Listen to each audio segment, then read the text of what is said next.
Welcome to our channel. Today we how to reset Gmail password from another device, tested method step by step clearly. To reset your Gmail password from another device, start by opening a web browser. Navigate to the Google sign-in page. Enter your email address associated with your Gmail account. Click on Next to proceed. When prompted for your password, click on Forgot Password. Google will guide you through verification options. Select a method to verify your identity, such as a text to your registered phone number or an email to a recovery email. Follow the instructions provided to receive a verification code. Check your device for the verification code and enter it in the designated field. Once verified, you will be prompted to create a new password. Choose a strong password that you have not used before. Re-enter your new password to confirm it. Click on Next to save the changes. You may be asked if you want to sign out of other devices for security. Make your selection.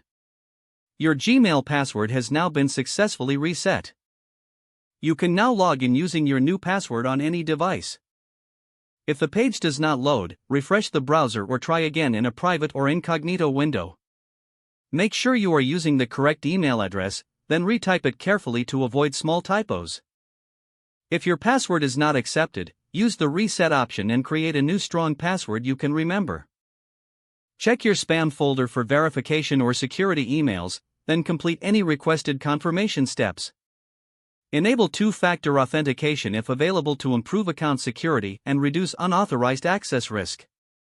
After signing in, review your profile details so your contact information and settings are accurate and current. If you see an error message, note it down and try again after restarting your device and internet connection. Log out when you finish, especially on shared devices, to keep your account and payment information secure. If the page does not load, refresh the browser or try again in a private or incognito window. Make sure you are using the correct email address, then retype it carefully to avoid small typos. If your password is not accepted, use the reset option and create a new strong password you can remember. Check your spam folder for verification or security emails, then complete any requested confirmation steps. Enable two-factor authentication if available to improve account security and reduce unauthorized access risk. Don't forget to like this video and subscribe to our channel for more step-by-step tech guides.